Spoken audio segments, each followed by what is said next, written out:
தானம் செய் மனமே. அன்னதானம் செய்தால் பூர்வ ஜென்ம கர்ம வினைகள் தீரும். பித்ருக்களின் ஆசிர்வாதம் கிடைக்கும். அன்னதானம் இடுபவரை வெயில் வருத்தாது, வறுமை தீண்டாது, இறையருள் எப்பொழுதும் துணை நின்று மனதில் மகிழ்ச்சி நிலையாக குடிகொண்டிருக்கும்.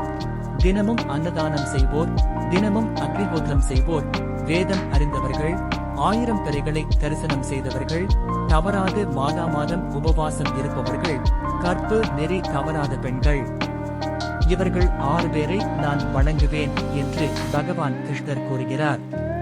Bhagavad Gita chapter 17 verse 20.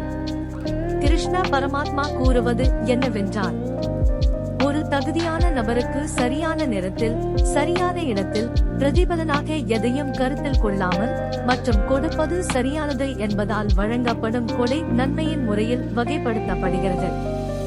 தானம் அல்லது கொடையின் 3 பிரிவுகள் இப்போது விவரிக்கப்படுகின்றன. ஒருவரின் ஆற்றலுக்கு ஏற்ப கொடுப்பது ஒரு கடமையாகும். கலி யுகத்தில் தானம் செய்வதே தூய்மைப்படுத்துவதற்கான வழிமுறையாகும். ராமாயணமும் இதையே கூறுகிறது. சர்வம் சாய் மயம்.